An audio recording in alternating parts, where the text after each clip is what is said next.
Hi everyone, welcome to Star Ruler 2 Wake of the Heralds. I am Sir Tristan. So this is a new series that we're going to do on an old game, one of the first games that I covered here on this channel. That music's a little loud, isn't it? Maybe just do that for now. But yeah, I've played several series of this earlier on my channel. If you have seen those series before, shout out to you. Thank you so much for being here. And if you're new, hello and welcome. One of my viewers was so kind to pick up the Wake of the Heralds for me and gift it to me during the Steam Summer Sale.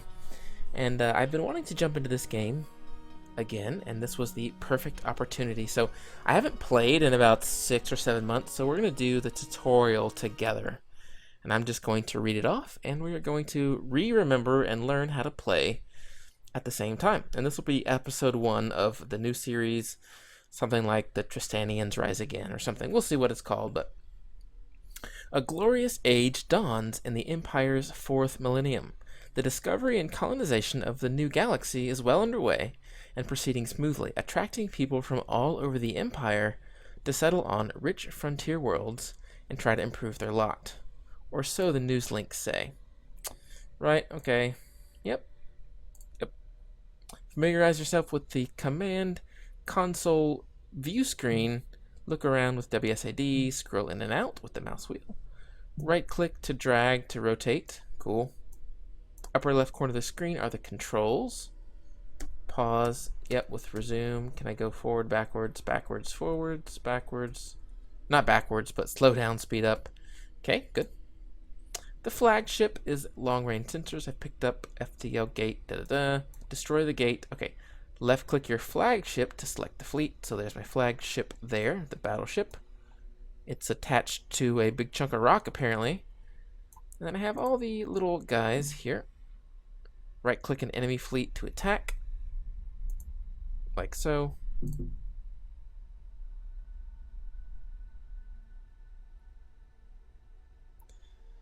Attack and destroy. Okay, let's speed it up a little bit. Oh, okay, so it wasn't actually a part of the asteroid, it was just kind of sitting inside of it.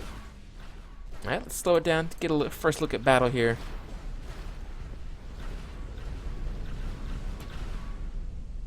I know, don't you love it when somebody pauses right in the middle of action to turn down the audio?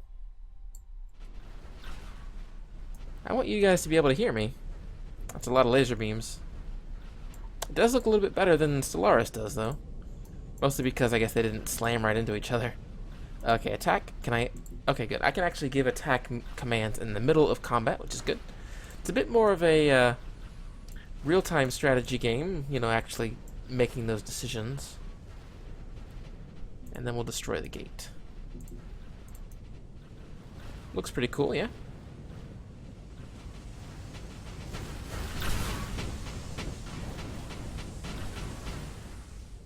There it goes. Nice.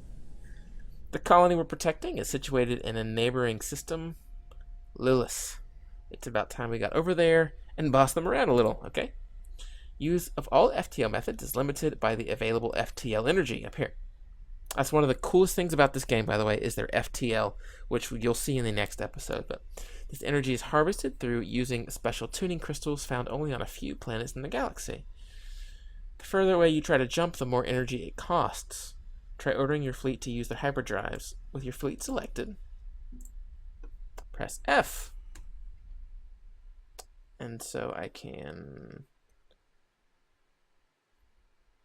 do that, or I can click the button down here. And let's go here. It's going to cost 63. And we'll jump. Hopefully soon. Yes. Boom. And then there they go. And then I think they arrive in a flash as well, right? Yeah, looks pretty cool. Arriving at the colony, we held a brief funeral ceremony for the Commodore. Okay. Most planets in the galaxy contain natural resources to produce a single particular type of resource in quantities large enough for sustained export. resources range from food and water to supercarbons, uranium, FDL crystals. Not every resource can be produced right away. Yeah. Every settled planet has a level ranging from 0 to 5. Planet levels indicate the amount of infrastructure, population, and development a planet processes, and higher level planets are better in many ways. In order to level up a planet, it requires access to more and more resources imported from different planets. For example, level 1 planets require 1 food and 1 water.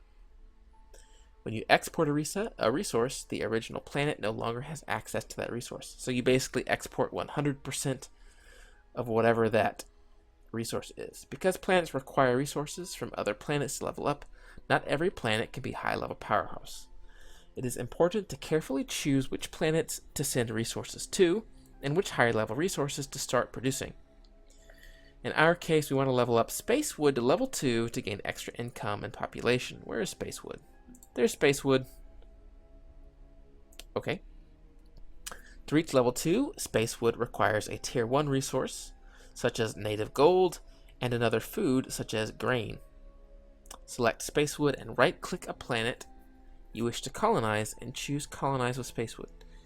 Also right-click the planet on its own and choose Colonize this, which automatically choose a planet to colonize. So let's colonize a nearby food. So Spacewood has meat and water on its own, and to level up it needs a food of any kind and a Tier 1 resource. So here's a fruit planet, so we've got Spacewood selected. We'll right click and we will colonize. It's going to take a minute to do so, and I believe the population actually goes down. Yeah, so we're actually losing population from Spacewood, and that population is flying over to Lilith 3. Let's go ahead and speed it up a little bit.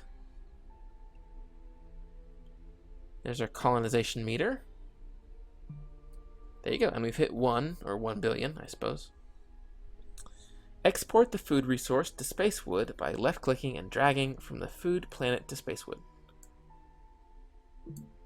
Bam. So now, yep, see, so now the fruit, before this was only the 2 icons here. Now the fruit importing from Lilith 3 is here. And anytime we click on that, you'll see the beam, or the bar, going from Lilith 3 to Spacewood. So we still need the Tier 1 resource, which should be right here, native gold. And native gold gives you 1 influence generation plus some money. So we'll go ahead and do the same thing here. Colonize. And I believe, yeah, you can see the population going down. We'll speed it up to 10.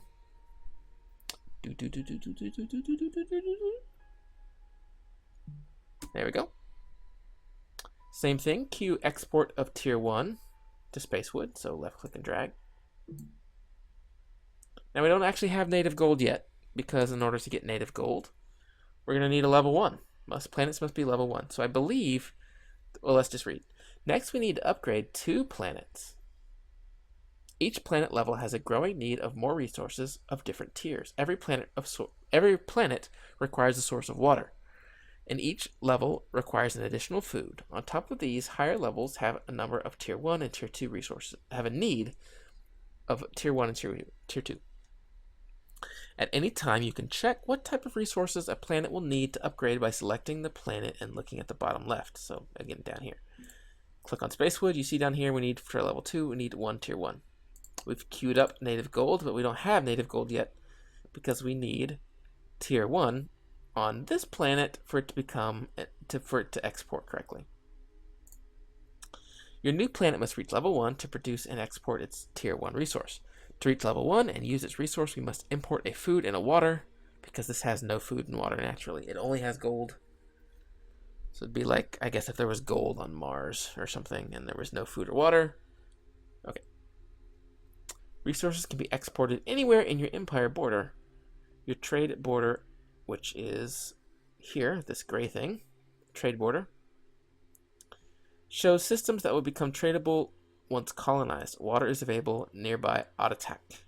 So colonize a source of food and water and export them to the Tier 1 planet. So zooming out, you can kind of see here, we have, can you move? Thank you. You have water here and here. So let's go ahead and colonize this, and that should send.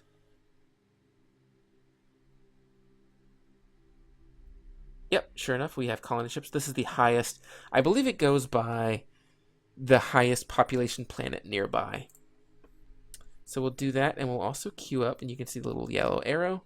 We'll also queue up salt, because we don't need meat. Well, you could do 2 meat, but I like variety on my planet, so let's colonize this as well, and it will send one at a time. Again, let's speed it up. And then same thing, just like we queued up the native gold, we can queue these guys up to export. Can I click and drag to the native gold planet? And then we'll queue this one up as well. And then once these are done, you can see they're going to export. This has food. This has water. Nice. And now we just need population to grow. And population grows naturally over time. Let's speed up the game. And you should be able to see this is just going to tick up. And now that it's ticked up to 2K, this is a level 1 planet. Which means that now we have native gold being exported here. And now it shows up right there. Sweet! Congratulations, you've provided Spacewood with the resources needed for it to become a level 2 world. When you select a planet, you can see its current level and the required imports to level it up on the information panel in the bottom left. So to become level 3, we would need a new type of food, or a new food of any kind, another tier 1, so a second tier 1, and then a tier 2. Many resources have particular special effects, separate to their contribution to the planet's level. Be sure to read their short descriptions in the bottom left information panel, or hover over it to show a more detailed description. Decide carefully which planets and resources to invest in leveling up to gain their benefits. So like I said, native gold gives 1 influence over time, and then it gives 3 money pressure, which I think we'll talk about pressure here in a little while. Building, purchasing, and maintaining things costs money, which you see up here. Money, like most resources, is produced by your civilization population, so you specifically don't make money producing buildings. Your civilization population does, which is where pressure comes in, which again they'll cover soon, I think. The higher a planet's population, the more money it makes. Your income is budgeted along a 3-minute budget cycle. You can see the budget cycle ticking right up there. Every cycle, your budget is recalculated and you will gain use of any money you netted to spend over the next 3 minutes. So basically, you have to spend it or lose it. Sort of. Any money not spent at the end of the budget cycle will instead be spent on one of the welfare options you can choose in the resource bar. So right here. It is not possible to save money from one budget cycle to the next, but borrowing money as an advance from an upcoming cycle is possible at a hefty markup. So I'll pause it real fast. You can see here I've got 13 seconds left on this budget cycle. I've got 310K. And you can see here any funds left in your budget cycle when the budget cycle is over will be removed and converted into resources from the resource you choose. And so you can see I can convert 350K of money to unspent influence, or to spend influence, to generate power, research, public works, which is like labor, which is how fast things build, or combat readiness, which I'll maybe explain later. But for now, we'll lead on influence. That's fine. We're going to gain 1.2 million. That's our budget. That's how much is going to come up. So we should build a scout to check out what's going on in X-Taste, another system neighboring Spacewood.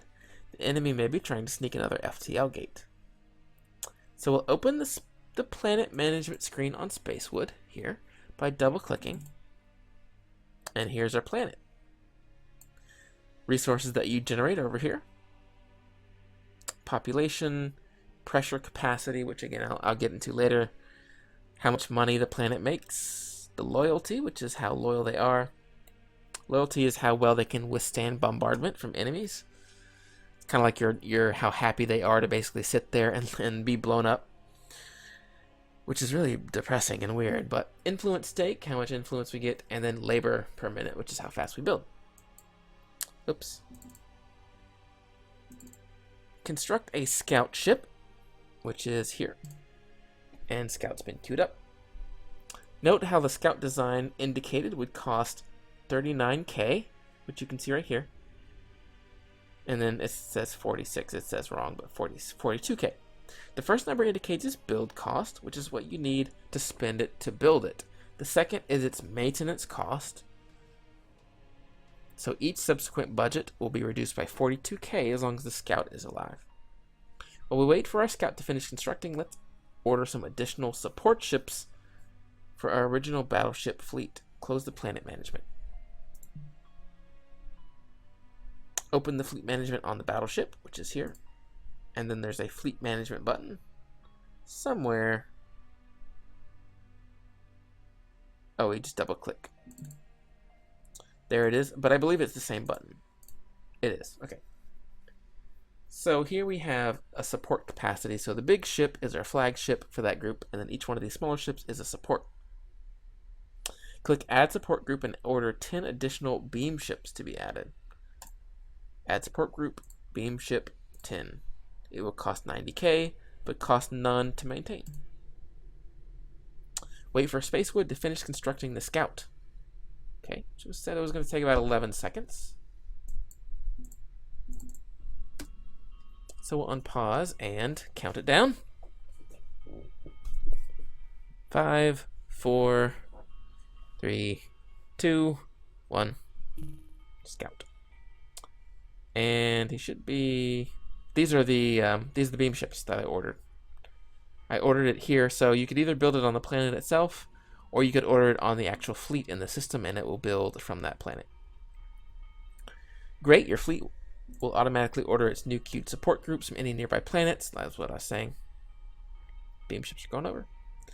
Different flagships can support differing amounts of support indicated by the support capacity. So again, you click on this, you go to the support, and this is how many ships I can hold, how many support ships I can hold. 568 points basically, and I'm at 390. So while our fleet is being reinforced, we want to send our Scout to the nearby system. Yep, so we'll do that. We will go out, just zoom right out, and we'll press F to FTL here. Use hyperdrive if you want. Of course we want to. I don't know what the button is to focus on it. F? No. It's something. I'll have to look that up for later. Alright, there he goes. I like how it takes time to cross like the expanse. And then he's gonna arrive. Is that the wrong system? That was the wrong system. Yep, that was the wrong system. Alright, let's speed it up. He'll jump a bit faster. Poof. There we go. Our Scout has detected an enemy colony. Since there don't seem to be any major defenses, we should send in our fleet to take the planet by force. Kill the planet's own defense ships, then lay siege. So this is the planet. And these ships are built automatically. Oh, that's cool looking. These guys are built automatically, depending on the planets. You can't really see it, but there's a defense rating. There's a defense rating. Anyway, my own planets will do that as well if I have a defense rating on them, which this does not. I'll show that to you later. Let's FTL, and we can pick where we FTL to, so we can actually FTL like right here. That's the cool thing too, is you can jump directly like on a planet. Unpause, we'll speed it up a little. Here they come.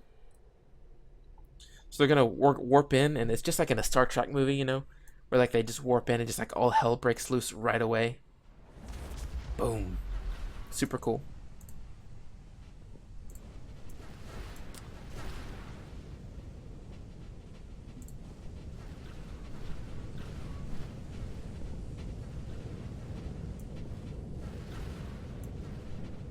Are you hitting the planet? What's going on? There we go. Alright, so they're dead. Select your fleet, then right click and do capture. So it has 4K supply, which, you know, kind of means how much food they have. Basically, its supply is based on, I think, a number of factors on the planet, including loyalty. But I have moved my, well, I will move my ship in to capture. and then this ticks around. It's going to take a minute and a half, and that's going to be based on loyalty. So a minute and a half for one loyalty, I suppose.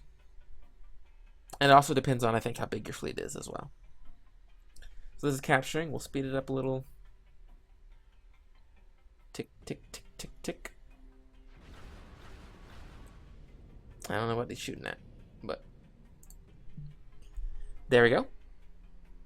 The enemy planet has succumbed to your fleet siege.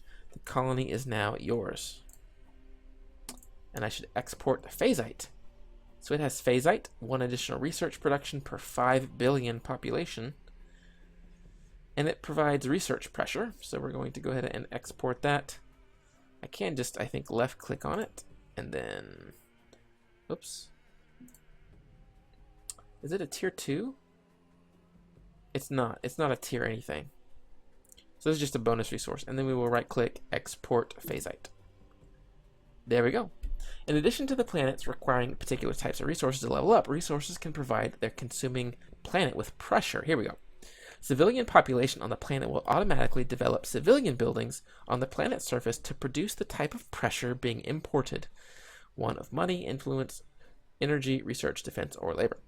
Planets can only support a limited amount of pressure dependent on their total population. Importing more pressure than a planet's capacity will result in lost production efficiency. So if we go into the planet here, you should be able to see pressure.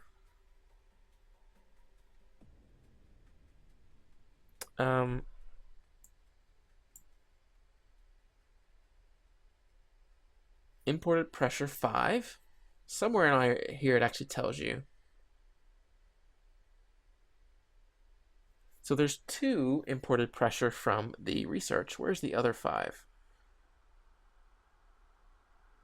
Oh, there we go. So there's 3. So yeah, you can. I wish it showed you here. Like there's a breakdown of what they were here, but so there's 3. This is probably one of the harder parts to get your head around, by the way, of the game. So there's 3 money pressure and 2 research pressure. What that means is that with 3 research pressure, they're going to build 3 pressures worth of buildings on the planet. And if you go over here, you see, look, there's 1, 2, 3 markets built, and each one corresponds to pressure.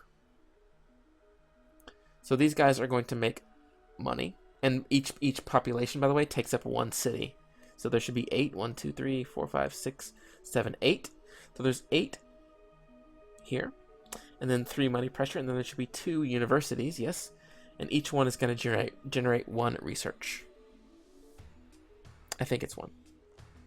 So, although most of your production will be from civilian infrastructure, it is possible to spend parts of your budget on constructing imperial buildings on planet surfaces.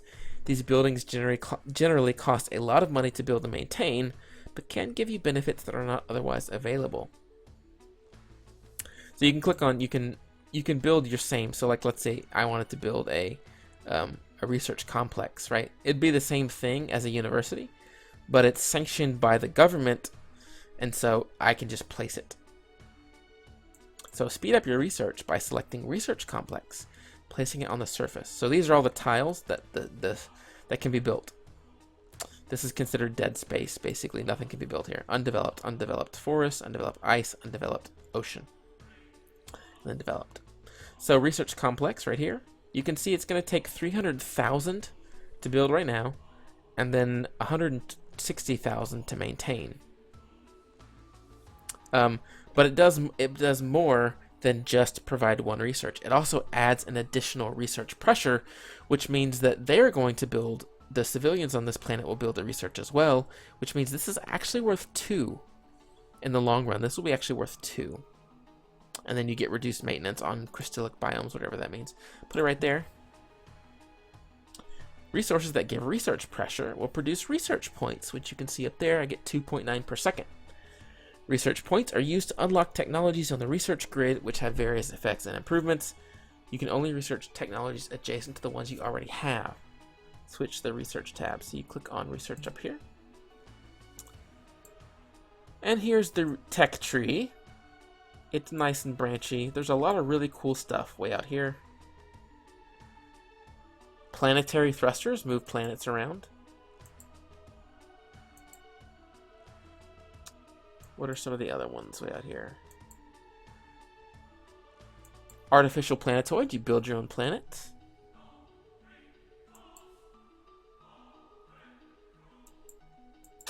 What else? What else? Ring world. Yeah, build your own ring world. Anyway. Research the armoring technology accessible from your science starting point. Armoring here. I do have to say, by the way, this tech tree used to look gross. They have made it look so much better than it used to. This is a research tree that I like to look at, other one not so much. Alright, but armoring increases the all armor health by 15%. It's going to cost 500 to do. Take 60 seconds. There you go. And then it kind of opens some other things. So now you can see once we exit here. Countdown's going to start. We're going to go ahead and speed up time to finish it up quickly. And we're done. And then we're going to research bulkheads as well. Whenever you go to research, by the way, it pauses the game. Same thing with planets. I believe only looking at this like actual view here does time progress forward. Maybe some of the others as well, but resources. Okay, we already read that. Research bulkhead. So this is going to be a new technology. So these are going to be, these squares are going to be passives, and then the kind of hexagonal big things are going to be new techs. So this is the bulkhead. Reinforced plating on the walls of a subsystem make its internals significantly more resistant to incoming damage. Can be placed on non-armor subsystems. Okay, anyway. Research for 400. And we will speed it up.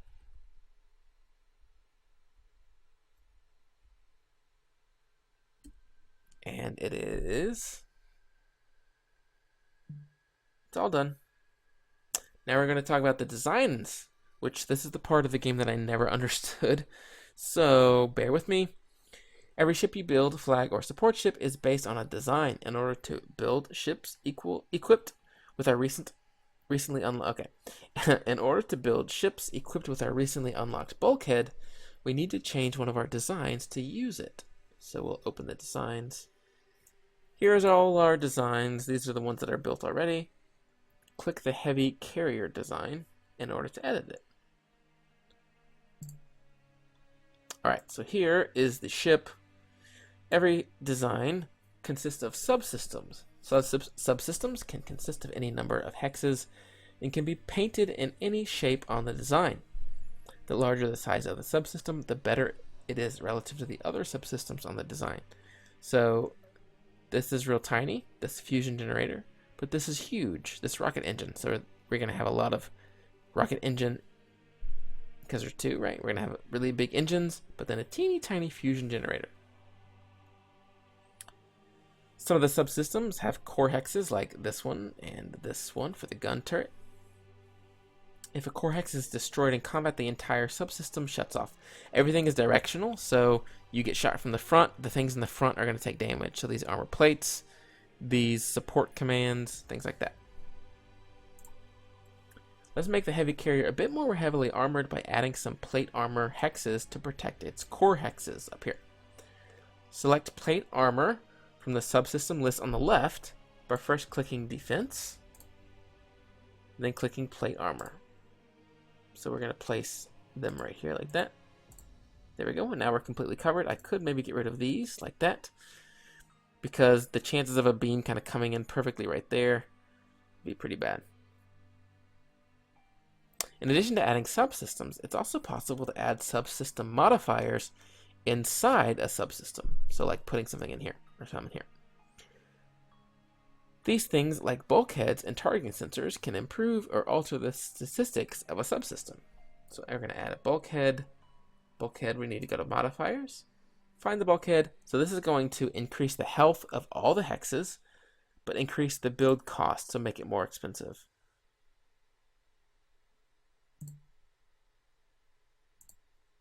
There we go. So now these guys are going to take more damage if they get hit, but they're going to be more costly to build. Can you actually see? Yeah, so an extra 2K. Anyway, click save. And you're done. Cool. return to the Galaxy tab, double-click on Space Wood. Now we can build the heavy carrier. Boop, just like that. So while this is building, I'm going to pause it actually. While this is building, we can deploy our newly modified flagship by constructing a fleet. We want to give it some support ships though. So while this is still being built, you can click it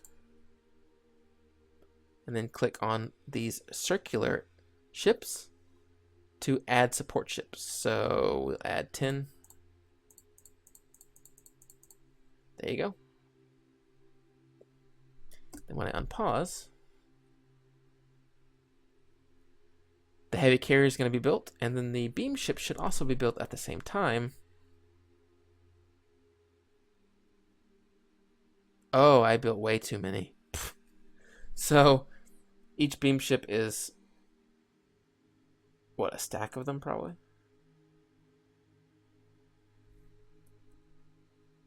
Oh well, I should have looked. Yeah, I'm going to be building a lot of beam ships.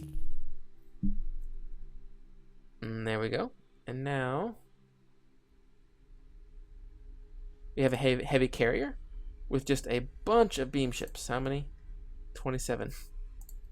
27 beam ships. Particular resources in your empire will produce energy, which we have up here. This represents the massive quantities of stored energy that you can transmit and use to activate ancient remnant devices scattered across the galaxy. We detected a power cell in the Zaist system, which we can equip to upgrade our new fleet by spending energy. Select the power cell and click the equip button in the bottom left, or select the artifact from the quick bar in the top right. So here's the quick, so we can actually do this two ways. Come down here, find the artifact, power cell, or it appears, if it's in our system, in our borders, which is here, then it appears right up here. Power cell increases the targeted fleet's effectiveness by 20%. We have 500 energy. It's going to cost 500, so we left click, pick our fleet, like so. And now you can see down here, it's got a power cell. It's carrying the power cell. And our fleet effectiveness, or how much damage and how good we do in combat, is increased by 20%. It may drop when the flagship is destroyed, or it could be destroyed. We don't know. All right, on to influence. You can conduct diplomacy by spending influence points generated on your planets by particular resources found throughout the galaxy. These points are used to purchase and activate diplomatic actions. All empires purchase their diplomatic actions from a shared list on the Diplomacy tab called the Influence stack. At regular intervals, new cards are added to the right side of the stack, and cards drop off and disappear from the left side. Diplomatic actions become cheaper to purchase the longer they spend in the Influence stack, but be careful waiting too long because other empires might snatch them up first. We want to see what our enemy, the Zhu-Seo, are up to in this region. Fortunately, there's a spy card in the Influence stack, so let's go to Diplomacy. And here's all the, so again, this is another thing that's a bit hard to grasp, but I'll explain it. This is everything that I can do right now down here. These are all the empires that we have found. We are the Terran Empire, and we are at war with the Zhu-Seo Empire. These are the stack, this is the stack, basically, of cards. Over time, new ones will appear here, so in 3 seconds, a new one will appear here, and the spy one will disappear. This is the cost down here in the bottom right. This will cost 4 to buy, and it shows you what it does. So we can actually click on this, and you can see through a clandestine intelligence operation, we can obtain the transponder codex of another empire's communication system, letting us keep close tabs on territory and movements for a limited time. So this grants vision for 5 minutes. Each additional quantity or quality will increase the duration by 3 minutes. So we're going to purchase this, and then we click activate, which is right here. Activate. This didn't cost anything to activate, but now you can see down here we have active effects. We're spying on the Empire, and you can see, woohoo, we now can see what they're doing. Notice how the spy effect was added to the list of currently active influence effects, which is down here. In this case, your spy effect is reduced. Oh, you just saw, by the way, in the background there. Oh, I'm going way too fast. Hang on, way too fast. There we go. But you can see every 30 seconds or so, one will leave the list and a new one will spawn. Long-term diplomatic actions usually require influence upkeep, which we'll get to later. In this case, your spy effect is reducing your influence points generated by 20%, which you saw, it's right here, upkeep 20%. So, okay. The Terran Empire is a great empire and has tremendous influence in the Galactic Senate. This is good for us, as we can expand this influence to annex the Ying Mao system diplomatically.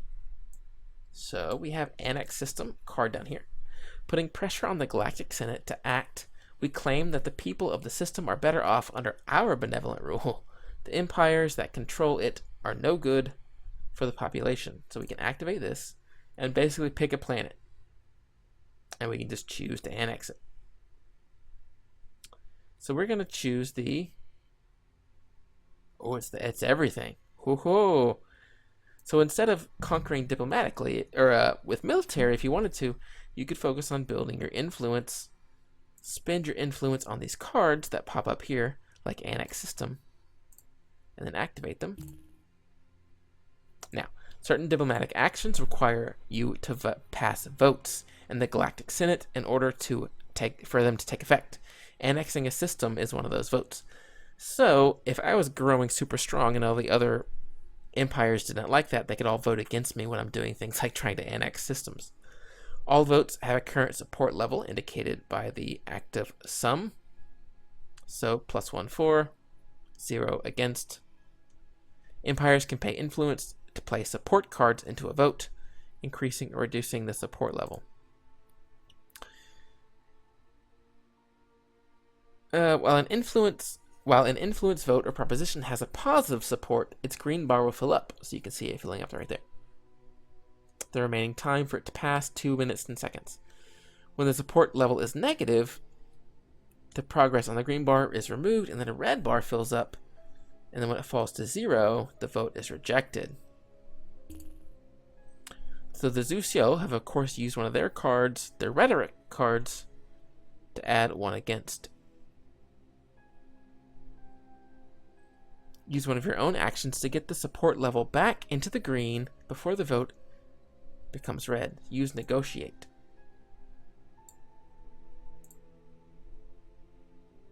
Let's go back to diplomacy. There we go. We have negotiate. This one will cost us 3 to play. We have 39, so that's fine. And this adds 4 weight. Yeah, 4 weight. And this one costs 2 influence but only provides 2. We want to go with the 3.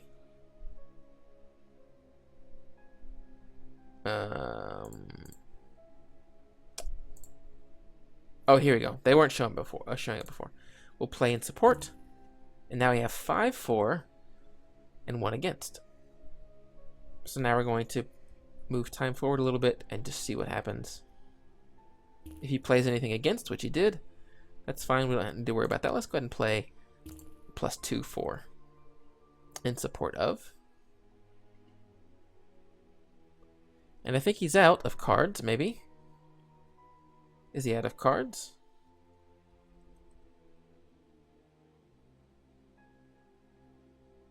Looks like he's out. So we're going to pick up the system in 5 seconds. 3, 2, 1. Done. We annex the system. By convincing the Galactic Senate that the Ying Mo system belongs to you, you've successfully annexed it. The colonized planets in the system are now yours. Unfortunately, sources within the Terran Empire have informed us of a large military movement towards that system. We should prepare to repel them. Let's construct a defensive orbital in the Ying Mao system as the first line of defense. Let's click on Space Wood. Click on Orbitals. Click on Defense Platform here. So it's a little expensive. And then you just basically tell it where to place it. Let's place it near... Place it in between these 2 planets. The planets do rotate, I believe. Place it there. The Spacewood locals have informed us that they have sent a means of creating a defense ship to protect themselves. Defense, which is up here, can be used to produce free support ships over time all around your empire or build defense platforms.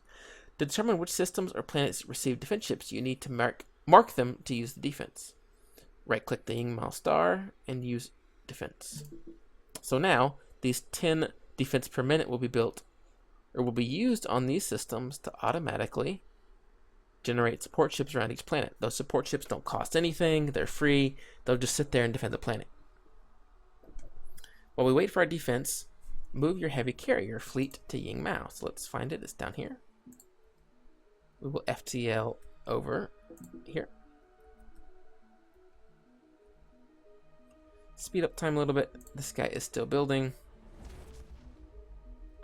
Our fleet has arrived, and what are these guys? Beam ships.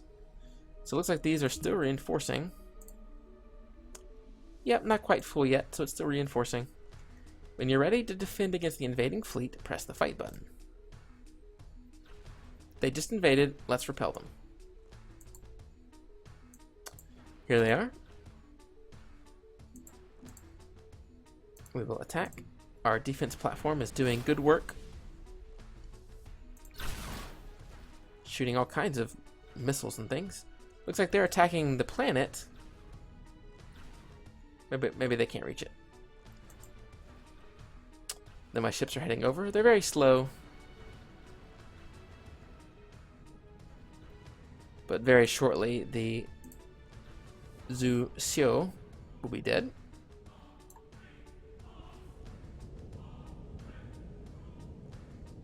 And they're all gone. Are they all gone? Hello?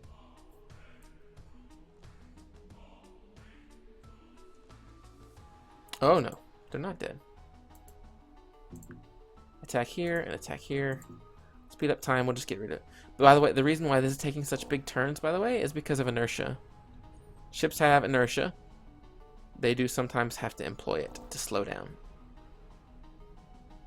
Looks like they were able to right there. Congratulations, you managed to drive the enemy out of this sector of space and expanded your foothold into this at the same time. This is the end of the tutorial. We'll close it up. We will return to the main menu. And we'll go ahead and call the episode here. So in the next episode, we're actually going to make our race and get started in the full game. Thank you guys so much for joining me. Here's your call to action. If you had a good time, if you liked watching this video, please consider hitting that like button, leaving me a comment down at the bottom, or subbing, or doing whatever you good people do to make you so awesome. Hope you guys have a good day, and I'll see you next time.